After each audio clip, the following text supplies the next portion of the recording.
Assalamualaikum warahmatullahi wabarakatuh. Perkenalkan, nama saya Reza Awalia Maharni dengan NIM 214031886. Di sini saya akan mempresentasikan dari mata kuliah pelaku organisasi dengan tema kepemimpinan dengan dosen pengampu Ibu Sri Haryanti. Poin selanjutnya yaitu definisi dan proses kepemimpinan. Apa sih yang dinamakan kepemimpinan itu? Kepemimpinan adalah proses mempengaruhi dalam menentukan tujuan organisasi, memotivasi perilaku pengikut untuk mencapai tujuan, mempengaruhi untuk memperbaiki kelompok dan budayanya. Kepemimpinan melibatkan hubungan, pengaruh yang mendalam yang terjadi di antara orang-orang yang menginginkan perubahan signifikan, dan perubahan tersebut mencerminkan tujuan yang dimiliki bersama oleh pemimpin dan pengikutnya atau bawahan. Banyaknya konsep definisi mengenai kepemimpinan yang berbeda, hampir sebanyak jumlah orang yang telah berusaha untuk mendefinisikannya. Sekalipun demikian, terdapat dalam kepemimpinan pemimpin menginginkan niat bertanggung jawab tujuan bersama. Perubahan pengikut pengaruh, banyak kesamaan di antara definisi-definisi tersebut yang memungkinkan adanya skema klasifikasi secara kasar, yaitu yang pertama, kepemimpinan sebagai fokus proses kelompok. Yang kedua, kepemimpinan sebagai suatu kepribadian dan akibatnya. Yang ketiga, kepemimpinan sebagai seni mempengaruhi orang lain. Yang keempat, kepemimpinan sebagai penggunaan pengaruh. Yang kelima, kepemimpinan sebagai tindakan atau tingkah laku. Yang keenam, kepemimpinan sebagai bentuk persuasi. Yang ketujuh, kepemimpinan sebagai hubungan kekuasaan. Yang kedelapan, kepemimpinan sebagai alat mencapai tujuan. Yang kesembilan, kepemimpinan sebagai akibat dari interaksi. Yang ke-10, kepemimpinan sebagai perbedaan peran. Dan yang ke-11, kepemimpinan sebagai inisiasi struktur. Kemudian poin selanjutnya yaitu teori kepemimpinan. Teori dari kepemimpinan sendiri yaitu yang pertama, teori sifat. Teori yang berusaha untuk mengidentifikasikan karakteristik khas atau fisik mental kepribadian yang diasosiasikan dengan keberhasilan kepemimpinan, mengandalkan pada penelitian yang berhubungan sebagai sifat dengan kriteria sukses tertentu. Teori kepemimpinan ini menyatakan bahwa keberhasilan manajerial disebabkan oleh dimilikinya kemampuan luar biasa dari seorang pemimpin.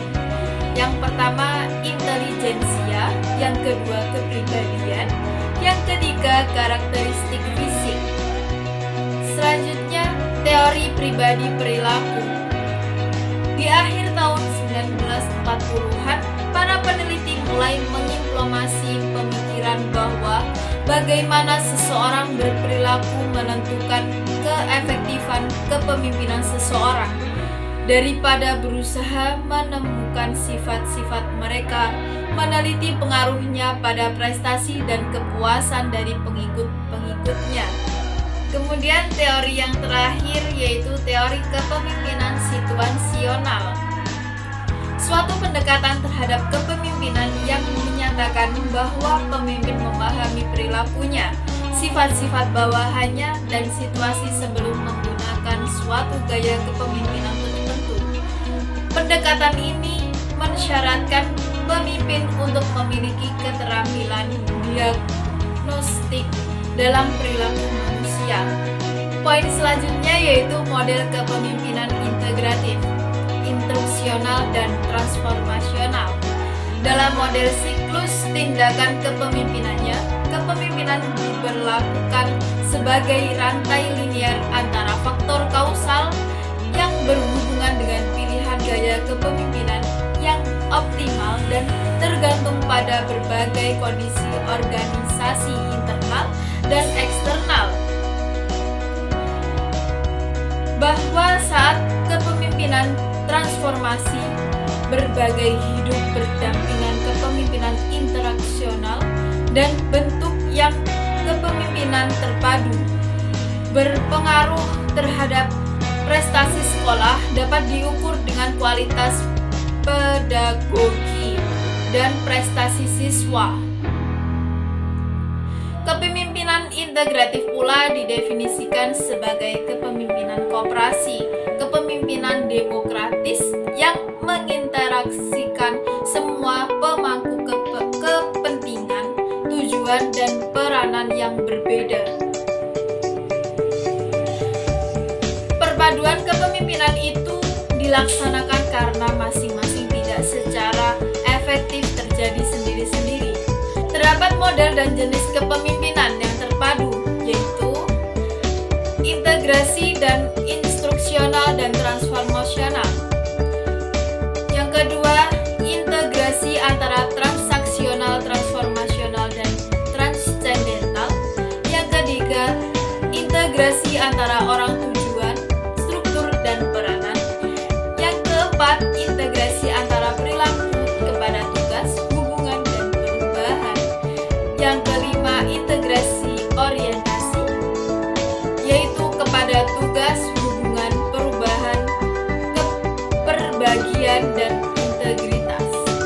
Konsep kepemimpinan terpadu tersebut muncul disebabkan karena kepemimpinan transformasional dan instruksional masing-masing tidak dapat secara efektif terjadi sendiri-sendiri. Firestone menyatakan bahwa kepemimpinan transformasional dapat membangun visi dan tujuan organisasi kuat, tetapi tidak memiliki model yang jelas dalam fokus pengajaran. Kepemimpinan instruksional lebih menekankan pada inti teknis pengajaran, kurikulum, dan penilaian. Dengan integrasi kedua, gaya kepemimpinan tersebut dapat menghasilkan perbaikan sekolah. Selanjutnya, integrasi kepemimpinan tersebut, kepala bekerja bersama-sama ke tugas transformasional dan instruksional. Sebagai pemimpin transformasional, kepala berusaha untuk meningkatkan komitmen staf sekolah dan mengembangkan kapasitas organisasi untuk perbaikan sekolah. Sebagai pemimpin instruksional, kepala bekerja sama dengan guru untuk mencapai tujuan organisasi melalui pengajaran, sehingga integrasi kepemimpinan transformasional dan instruksional menunjukkan pengaruh transformasional kepala sekolah dan berbagi kepemimpinan dengan guru. Kesimpulannya dari materi-materi yang telah saya paparkan berikut, yaitu melalui wawancara dengan pemimpin dan pengikutnya, para peneliti mengidentifikasikan dua gaya kepemimpinan yang berbeda, disebut dengan job-centered atau berorientasi pada bekerja, dan employee-centered atau berorientasi pada karyawan.